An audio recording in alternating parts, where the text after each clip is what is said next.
Welcome back to the 40% Better podcast, all things team leadership. Today we had the privilege of speaking with Sean Grace. Sean's the author of a wonderful book called The Art of the Question. And I'm a huge fan of using questions as a way to gather knowledge and information to bring back to the team to help them operate better. And Sean has some amazing insights. We had a super fun conversation. I'm still laughing as I'm going through and editing it. So I hope you have as much fun as we did. Here's Sean Grace.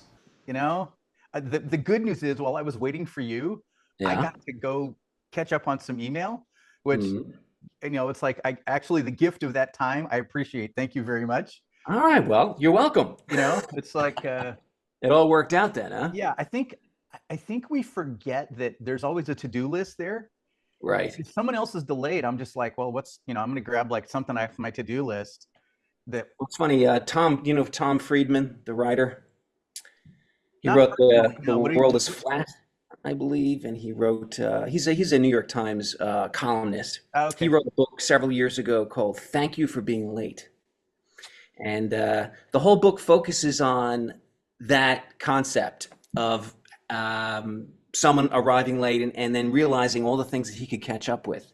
Oh yeah, totally. I mean, it was a metaphor for other things, but it reminds me of that book. Yeah. It's kind of in the vein. Do you follow Jocko Willink at all? No, I don't. Okay, he's a leadership guy. He wrote "Discipline Equals Freedom." I think that's the name of the book. That's his big saying. I can't remember if that's the name of the book, but I think it is. He's a former Navy SEAL commander. Really good leadership insights. One of his things is, whenever there's a problem, he says, "Good, and here's the opportunity because of that problem." Right. And so I try to steal that as much as I possibly can. So yeah, I think there's a Zen component to it as well, at least from Friedman's standpoint of not being flustered by the fact that things aren't on time, and that with every moment that we have, we make the best of that moment, and we don't sit here and stew that something didn't happen on the schedule that we thought it was gonna happen. So I think it's a self-confidence thing. Yeah. I don't take it personally. Right. It's like there's something going on, you're busy in some way, shape, or form, and it's not the end of the world, and I'm gonna go do some other stuff. So Right. Cool. Right. So I usually, when I do podcasts, I always, afterwards record the intro for it. Okay. And I'm recording already, so this is awesome. We're is this a video or an audio broadcast? I have done both in the past. Do you have a preference? No, I just cool. wherever your audience is. Yeah. So we'll be seeing your cabinetry and the water pitcher on the video. I can switch locations. No, it's totally fine. It's awesome. If there's anybody who's coming to my content because they really care about the background of the video, I'm probably not the podcaster for them. That's I don't do home decorating, so it's completely you're in the wrong place. So I'm a huge fan of asking questions. Great. And so when your PR agent sent me that thing, I was like, ooh, I need to talk with this guy, because there's some stuff he's got going on that I want to know. Like, what's your research versus my anecdotal experience? Is kind of the world here for me. I guess the thing I always start off podcasts with, or I try to, is like, what's the origin story? Like, what was it that got you to think about this whole stack of questioning, and then to the point that you actually wrote a book about it? Like, what happened there? Well, if I go all the way back, I think I first became very interested in questioning when I was training sales teams when I was a young manager in sales and marketing. And I had my responsibility was to train the sales teams to be more effective in going about prospecting and closing business. So I discovered in my own experience with sales, I found that questions were sort of a key element in understanding and discovering where problems are, in creating interesting lines of reasoning from a conversation standpoint, having the prospect or the client think of things differently by the way I ask them certain questions. So I started to accumulate more and more of this knowledge as I passed it on to teams. And then I started to use it more and more just in my regular life from a standpoint of just interpersonal communication and realizing that good questioning often leads to more interesting conversations. And I just started doing more of that. And I said, okay, there's something to this. And then when I started doing more formalized training, when I'd be hired by companies to come and do executive training and leadership training, I started to incorporate the concept of questioning as a key component to effective communication, as well as leadership in managing others. So the feedback I started to get from these early workshops was like, we want to know more about that. So I decided to create a workshop about 6 years ago called The Art of the Question. And I sort of took all the learnings from the other communication experience, as well as sales and marketing, and bring it all together, as well as design and things like that I have some experience with. So I crafted this workshop and I started to test the ideas. And through this feedback of hundreds of participants over several years, I was able to refine a lot of the ideas and say, hey, I think there's a lot here that I could share with more people. Maybe there's a book. So after a couple of years of accumulating lots of data and notes and pages of ideas, I decided to sit down about a year and a half ago and write the book. Of course, I figured it was going to be a quick exercise, but that wasn't an easy thing at all. But it was a thrilling ride, and the more I did it, one day I might say, hey, this is terrible, and I want to not do this ever again. And the next day, I'd be like, I think there's something to this. So I stuck with it, and in the end, we got a book. Nice, very good. That's awesome. And it's interesting. You talked about starting off from a sales perspective. Yeah, I like that. Because so often it seems like I'm just starting to learn how to do that kind of stuff. Like ask questions from a sales angle. Okay. I've been doing it from the perspective of product management for 20 years. Yeah. And even though that context is super easy for me, the sales context isn't as easy for me. It's like I've got to figure out how to I've got to figure out an adaptation. Yeah. Right. And so it's been very interesting kind of process of starting to figure that out. Yeah. Yeah. I'm not sure if there's that much of a difference. It may be just a matter of how you're framing it. As a project manager or engineer, anybody else who has to work with other people and systems and solve problems, questions are a key aspect of root cause analysis. In addition to that, when it comes to collaborating with others and solving problems, questions become a key catalyst for ideas. Right. So you're probably doing that already. And then if you just sort of port that over to the idea of the salesperson, whose job it is to discover where the problems lie, and they may not even be obvious to the prospect or the client. So smart questioning will be able to enlighten both the prospect as well as the salesperson as to, where the pain points are. So it's the same kind of thing. It's really just a problem solving discovery process. And one might be more directed, and the other one might be more what we might want to call dialectic, which is where it's sort of a collaborative thing. Like, for instance, you and an engineer friend versus your job is to sell this person a service or a product. There is a different motivation there. Right. But I guess so I do see a lot of similarities, but I can also appreciate the differences between the two. Yeah. So it's very cool. And my head, the questions that there's no structure to the questions that I think of in the process of the podcast. Full disclosure, right? Okay. It's kind of where my head goes as we're talking in the moment. Well, that's how conversations flow. Okay, good. I just don't want you to be like, oh my God, this guy's head's all over the place. Which I guess okay. Talk to me, and the reason I think is because you just said something, and I was reading your bio stuff. Talk to me about better questions in the process of an interview from a candidate's perspective. Because I'm really curious to hear your thoughts on that. As like a job candidate? Yeah, yeah, like yeah, Yeah.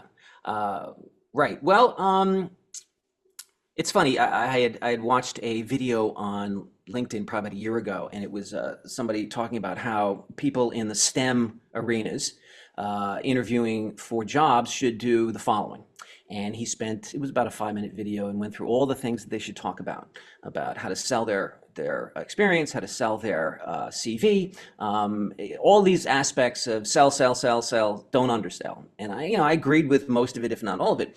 But in the end, I was kind of surprised that there was no discussion regarding questions.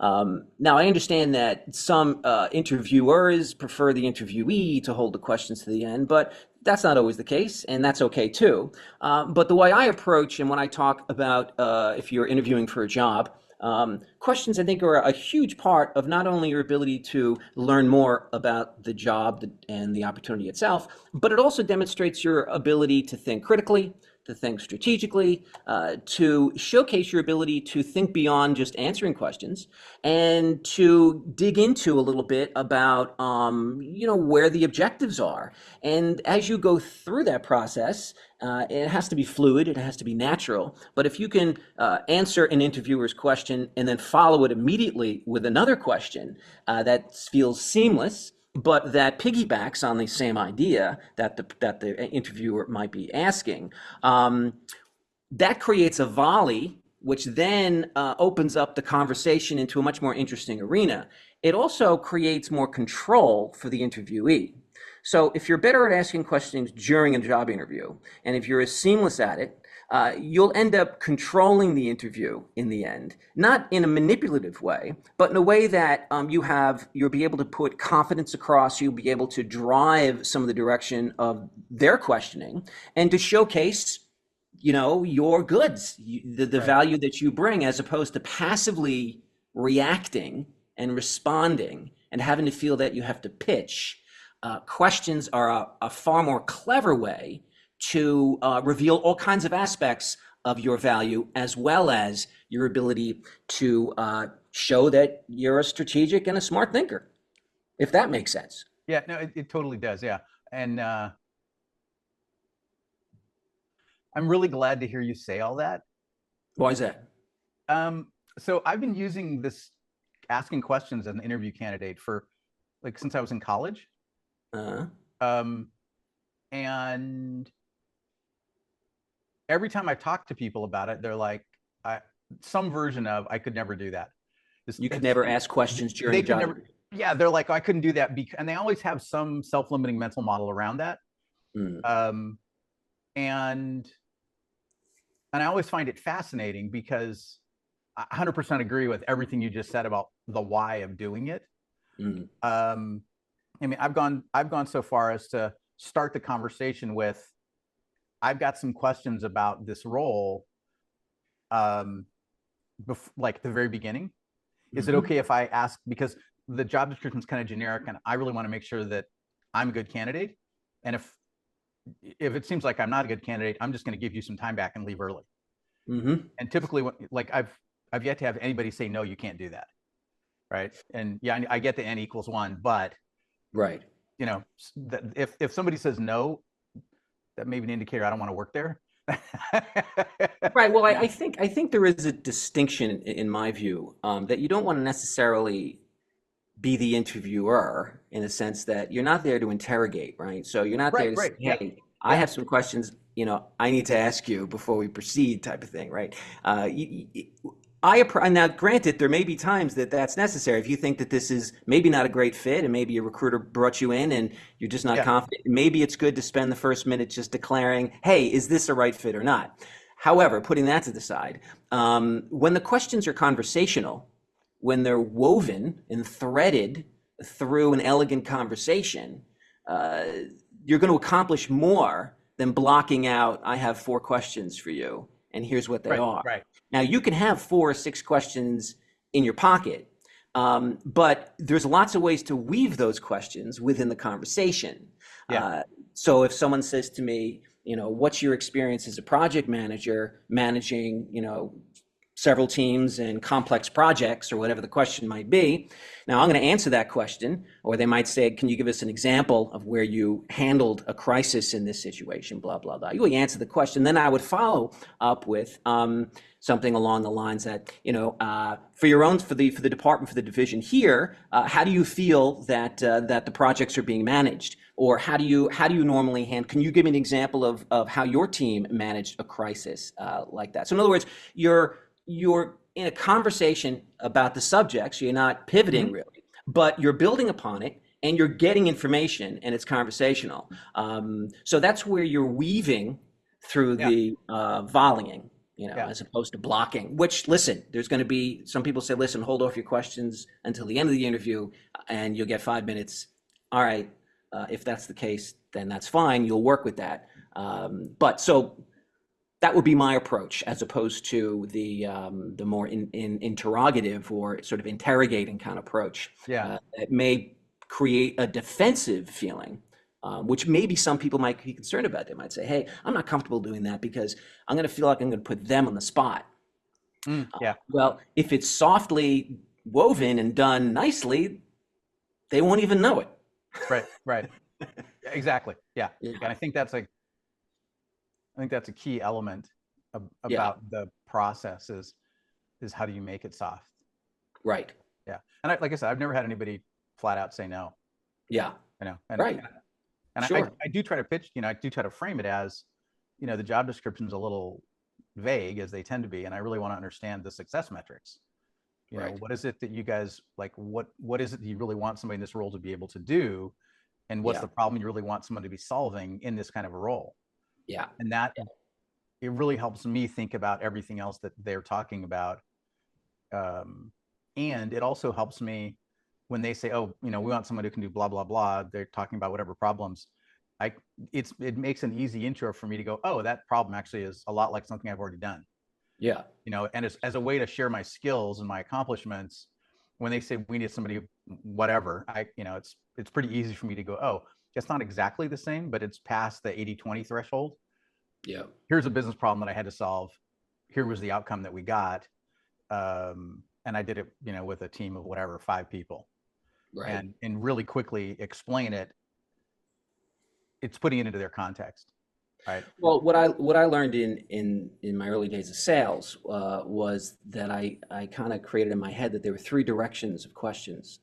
One was the present, one was the past, and one's the future. So if I had a few minutes to suss out an opportunity, and this would, I guess, apply also potentially to a job interview. The way I would think about it in my mind is I would create a map where I'd be, okay, let's what's happening now in the role? What's the condition of the company currently? What's changed over the past year or two? Like, how did this used to happen? Why did it change? What's changed about the department in the past year or two? So you start at the present and you get the person to talk about what's going on now. You then shift, what is that compared to?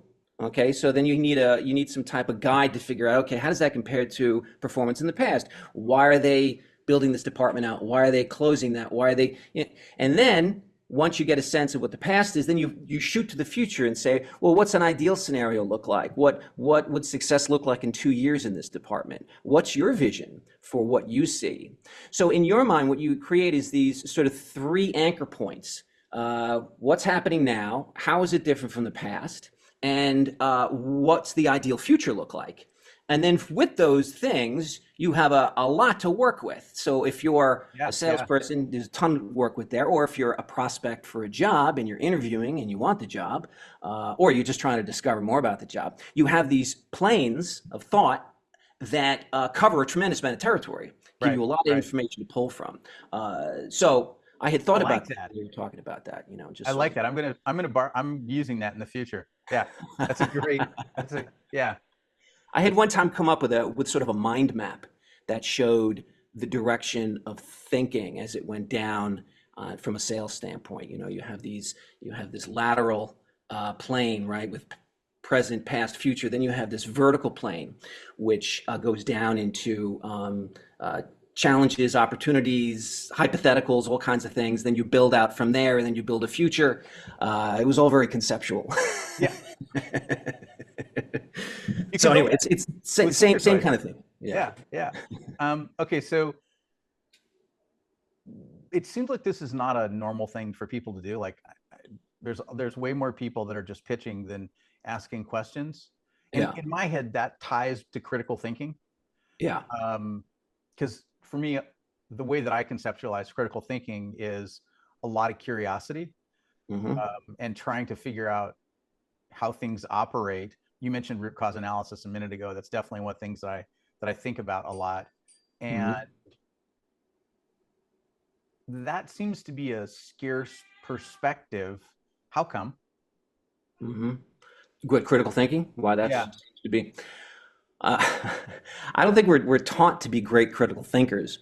In the book, I spend a chapter on critical thinking, and I talk about what I call the Socratic Eight. Socrates had laid out what he considered four directions of thought. It had to do with the origin of an idea, the data of the idea, the point of view of an idea, and the consequence of an idea.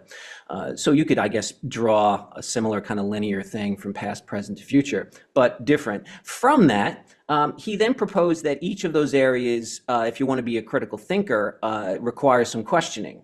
So I created this thing called the Socratic Eight, which are eight questions which sort of speak to each of those areas. So if you were to critically analyze something from a critical thinking standpoint, you want to understand what is the motivation and origin of this particular idea or theory. You want to know what the data and the facts are. You want to understand if you're interpreting the facts the proper way. You want to know that what somebody else's point of view might be for this. So if you can't step outside yourself and understand another perspective, then you're missing a key part. And then you move on from there until eventually you get into things like what principles and concepts are you using? Are they out of date? Are they not applicable to this situation? And finally, what are the consequences if when we critically look at this, if we either carry it through or not, what are the human and actual consequences in the end?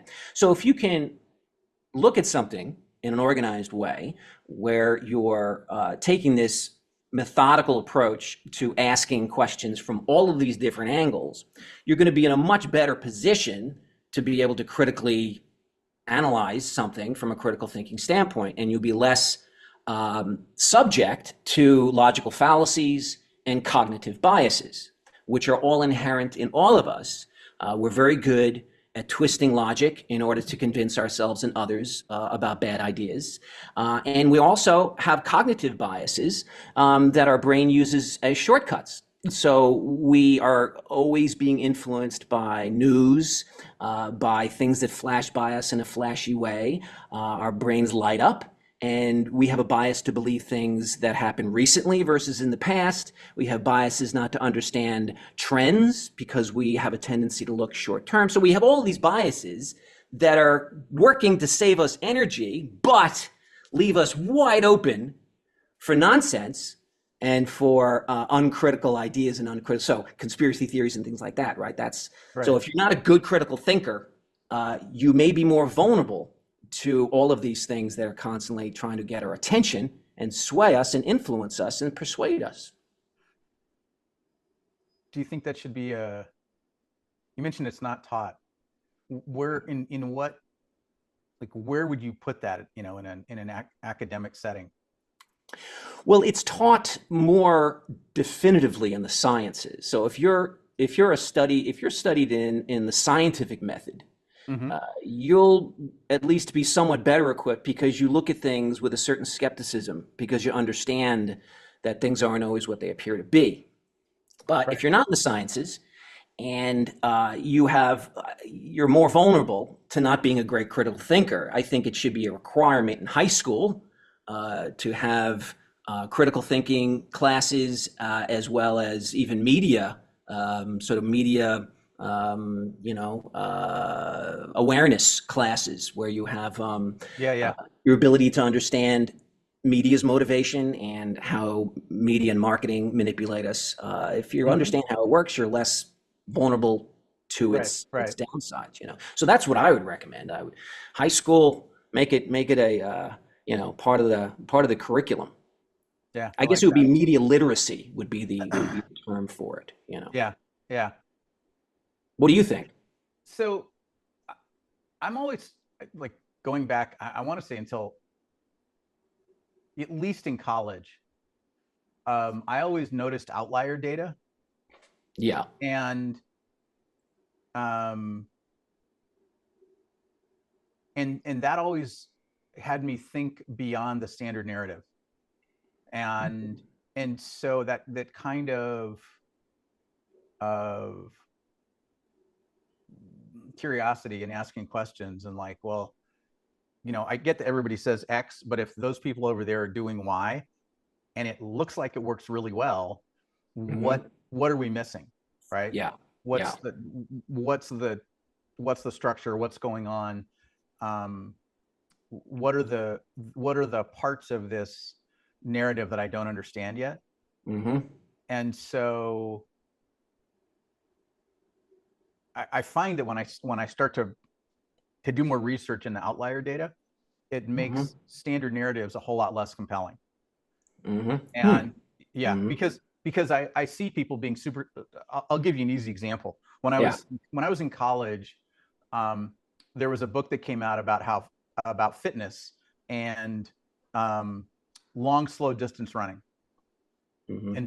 and exercises were uh, that were cardio, but not raising your heart rate up very much, as being the best way to have cardiovascular health. Hmm. Now, at the same time, I was a competitive swimmer, and I was regularly clocking over 200 um, on my heartbeat, right? Which was way beyond what they were saying, Hmm. and my resting pulse was like in the 40s, you know. And Hmm. so I'm like, I'm really cardiovascularly fit. I am totally not doing what they're saying, and my friends are all like this, and my competitors are all like this. Yeah. This is totally the opposite of that data. What's up? Like, I don't get it, right? Years Hmm. later, I started seeing research on high intensity interval training, Hmm. which is what I was doing as competitive swimmer, Yeah. as being the best way for you to have cardiovascular health. Hmm. Uh, and that seems to be a still value. Like people are still saying that today, right? That hasn't changed in the last decade, really. Hmm. And so I'm like, oh, now there's research that like bears out this thing that I was seeing 30 plus years ago. Great.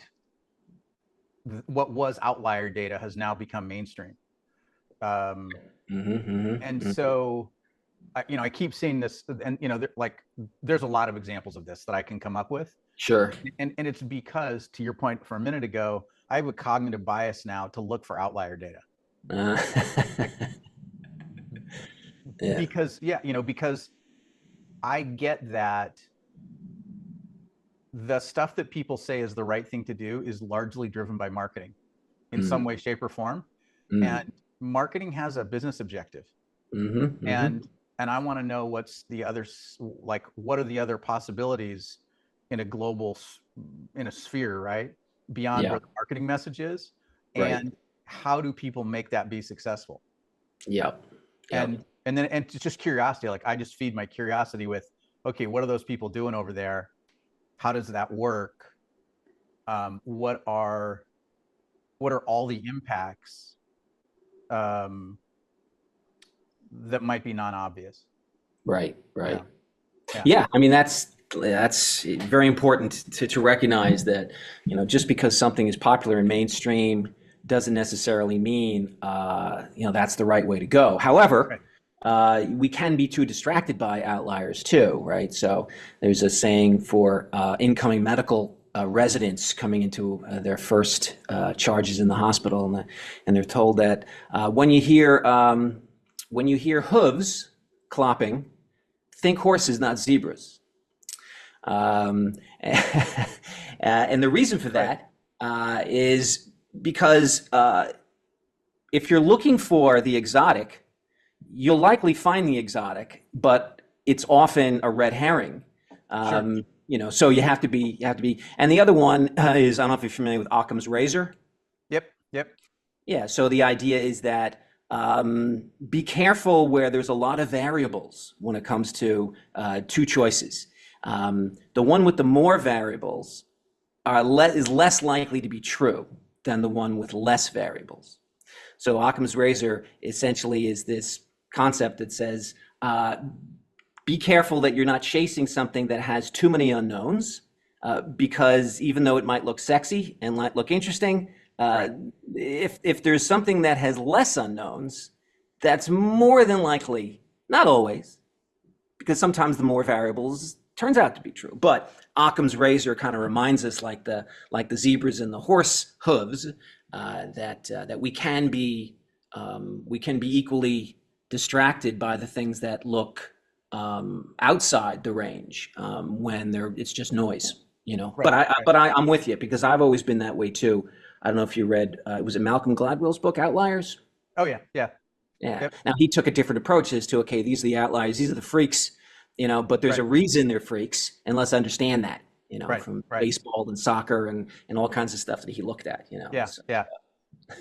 I'm a huge fan of understanding how outliers work, because I think, you know, this is my cognitive bias, is understanding that gives us a broader understanding of how the world operates, and that turns into more freedom. You have more choices, right? Yeah, sure. And so, you know, if you're not asking questions, then you don't know what's possible. Yeah, for sure. I mean, listen, I wrote the book, The Art of the Question. So yeah. And it's the first chapter is curiosity, and even though I do have a couple of warning flags in there about being too curious, by and large, you know, we need to be continually questioning and be curious about the world, and about ourselves, in order to improve the world and improve ourselves. You know, when we stop questioning, that's when it becomes a problem, you know. Unless you spend all your time questioning things that have already been proven to be absolute. You know, someone constantly questions that the earth is flat. Hey, I'm just asking questions. Well, those questions were answered a long time ago. And so one could certainly say that there is a limit to the idea of just questioning, right? For the sake of questioning. The point is about knowledge and intelligence. And we do have to recognize that, okay, we do have known facts that have been established by the scientific method for a long time now, and you know, there's no point in litigating some of these things, you know. Yeah. The flip side to it is, for thousands of years, everybody knew sharper knives was the best medicine. Bloodletting was the thing, right? And that was what all the science, right? And you know, so part of it is, okay, there's got to be a moment in time when you start thinking, okay, what is a very different way of looking at this? And sure, you know, if it's not sharper knives, then what do we do? And sanitation and hand washing, what are you talking about? You know, if I can't see the germs, they don't exist, right? Like, you know, there's a whole bunch of pieces in there that are and you need curious, smart people to pursue these ideas and prove them, right? Through testing, through hypotheses, through replication of testing, and on and on. You know, I talk about in the book on critical thinking, it was a story, an allegory by Carl Sagan, talking about a dragon, a fire-breathing dragon he had in his garage, and he told his friend about it. And he said, "Hey, friend, you want to go see my fire-breathing dragon?" And the friend says, "Yeah, sure." So he brings him over, opens up the garage, says, "You see?" In the garage, he looks around, all he sees is a bicycle and an old tire, and he says, "I don't see the fire-breathing dragon." He says, "Oh, I forgot to tell you, she's invisible." "Oh, okay, well, then we'll just get an infrared gun, and we'll be able to see by the heat." And he said, "Oh yeah, good idea. But this actually doesn't produce any heat. It produces fire, but doesn't produce heat, so you can't really see it." "Oh, okay. Well, I'll tell you what. We'll get some powder, maybe some flour, and put it on the floor, and then we'll see the footprints, right?" "Oh no, this dragon floats above the ground, you see." And and on it went, right? And Carl Sagan's point was that if you have a theory that can't be both proven and disproven, so in other words, the theory, this is a scientific method. If you can't prove the absence of something as well as its presence, so you have to be able to prove two things, that something is there and something not there. then it's no longer based on reason. It's based on belief, Right, and right. that then goes outside critical thinking, and it goes outside the scientific method. Right, right. So it was a funny little story to kind That's of hilarious. demonstrate. I was sure you were going to go with like a motorcycle with open exhaust or something. I'm like, where's he going to go with this? Fire breathing dragon. Okay. Right. Somebody took to Burning Man, that's a big Right. mechanical thing, it's a truck That's with right. stuff on it, whatever. That's right. Yeah. Um, but no, it's imaginary and mythology. Oh, that's funny. Yeah. That is funny. Um, you mentioned that kids ask hundreds of questions a day and adults only ask like tens. Why do you think the big difference? Well, studies seem to show that children, especially the 4 and 5-year-old range, ask hundreds of questions a day. And as they grow up, they ask less questions until apparently the average adult might ask maybe 15, 20 questions on an average day. And the disparity, there's a lot of things for it. Number one, we just know more as we grow up. So by the time we're 8, 9, 10, 11, we just understand more about the world. So we don't need to ask as many questions. The second thing is as we get into adolescence, our socialization becomes more important than knowledge acquisition. So when we go into middle school, fitting in is more important than knowing the answer or asking the question. So sometimes raising your hand in class as an eighth grader, runs a certain risk. You either expose yourself for asking a silly question, or you might expose yourself for maybe knowing too much, right? Right, right. So then that anxiety carries forward. You lose a little bit in high school and college. It gets better again, but then you hit the workforce, and the workforce is all about answers usually, and so you tend to be afraid to ask questions because you don't want to show that maybe you're not competent or you're not knowledgeable enough. So there's all this self-consciousness that kicks in that carries from our adolescence and plagues us. And as a result, not for everybody, but for a lot of people, it kind of freezes them and suffocates them a bit in being able to ask more questions as they get older. So that's the thinking behind why that seems to happen. I really like that. Mm. Yeah, and that totally makes sense. That the socialization part as a completely orthogonal lever um, has that kind of an impact. That totally Yeah, makes sense. Yeah. sure. Yeah. I mean, hormones in adolescence are going to drive all of the socialization, and that's going to override your relationship with your parents, your relationship with school, and now hopefully you'll be able to balance that properly and you'll get through it all right. But it's a tumultuous period, and one of the things that suffer is our ability to speak out and be curious. We become more guarded a lot of Hmm. times, become a little more cynical, more self-conscious. It's just natural, right? Because we're competing for social status starting at 11 or 12, and that competition is fierce, and we'll do whatever we can to gain it. Right. So the things that will get sacrificed along the way are maybe some of these skills that we honed quite well as young kids. Right. Right. Yeah. Oh, that's fascinating. Yeah. I think a lot about growth mindset structures, and Mm, growth mindset's all about curiosity, right? You mm, got to be curious. You got to be asking questions. You got to be like, okay, what's the expansion from here to, I don't know, right? yeah, Um, yeah, and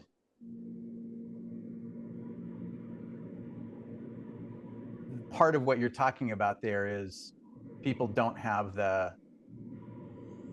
emotional resilience because, yeah, so middle school was a few years ago and I had hair back then. mm, But, I should, logically now, I should be able to recognize the value of asking the questions and mm, alter my behavior. And the challenge there is emotionally, it's tough. And so, what's the emotional resilience tools? they're going to allow me to step into that context. Yeah. And I think that's, I'm a huge geek on emotional resilience. Hmm. And I think that should be a course in grade school, middle school, and high school. Hmm. Hmm. Because Right. I agree. so many times I see people, and my partner works in clinical mental health. Hmm. Uh, she's even more of an advocate for it than I am. Uh, Hmm. but she sees middle school, high school, and college students who don't have emotional resilience, and despite having amazingly good lives, they're struggling with their mental health. Yeah. They don't ask questions, Mm. right? They don't ask questions, and they have a very strong confirmation bias about how the world works, Yeah. and it's not to their benefit. And so, getting them to be questioning uh, and having a growth mindset is part of her challenge. And I see it in the workforce. I mean, I've been running software teams here in Silicon Valley for 20 years, and getting people to have a growth mindset and ask broader kinds of questions has Hmm. always been a challenge. Yeah. Yeah, well, I think it atrophies, is what happens. And asking questions, as I was saying, there is some risks, and it does take energy. It Right. takes energy to be curious, right? Chapter 3 of my book is called Know Thyself, Metacognition and the Beginner's Mind. And it focuses on the questions that we can ask ourselves to become more self-aware, to become more confident, to become less rattled by our thought processes as well as our emotional states. Mm-hmm. And I have lots of techniques to how to Nice. raise your metacognitive skills, which gives you that, what I call that observing self. I said that there are three selves in each of us. There's a thinking self, there's a feeling self, and there's an observing self. And the thinking self constantly thinks and chatters and drives us nuts. Our feeling self pushes and pulls us in all kinds of emotional directions. But the observing self simply observes. Now, if you can elevate your observing self, and there's ways to practice elevating the observing self, you're better equipped to manage those thought processes, which may not be always productive, or those emotional turbulences, which can also drag us in productive ways. So it's raising that sense of the observing self, which also increases your emotional intelligence, which then raises your overall resilience to dealing with life's comes and goes and different types of problems and joys as it rolls along. So I talk a little about that, and I pull some from Zen Buddhism as well, some of the concepts there regarding how to try to find a deeper calmness and confidence in oneself, and also the ability to have that chance to stand away from ourselves and look at ourselves as we try to solve a problem or as we try to wrestle with a situation. And it's that additional eye that can raise our wisdom and our ability to, be better functioning and happier. I like it. Yeah, it's that's a good model. I like that. Yeah, I like that. I Read like. chapter 3. Yeah, yeah, and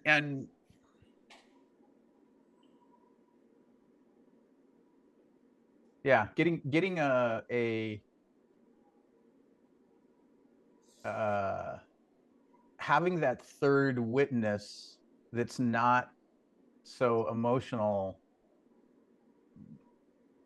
to be more in control. Yeah, yeah, I Right. like it. Yeah, cool. Yeah. I'm cognizant of time. This has been an awesome conversation. Thank you. Yeah, I absolutely, appreciate Bill. it. Your book is in my reading list. I need to, yeah. And I'm like, ooh, okay. Now, Sean has now said enough things. I need to change the order of the list, Mm-hmm. um, because I'm, in the work that we do, one of the challenges that I see people having is they don't ask questions, and Mm-hmm. and the knock-on negative impacts of that in their leadership is expensive.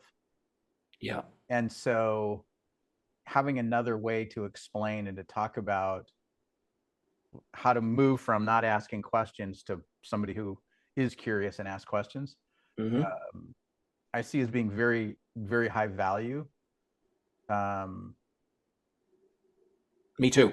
yeah, yeah, and I appreciate that. It's awesome. This has been super cool. Yeah, this has been great. Thank you. Thank you, Bill. Yeah. Appreciate it.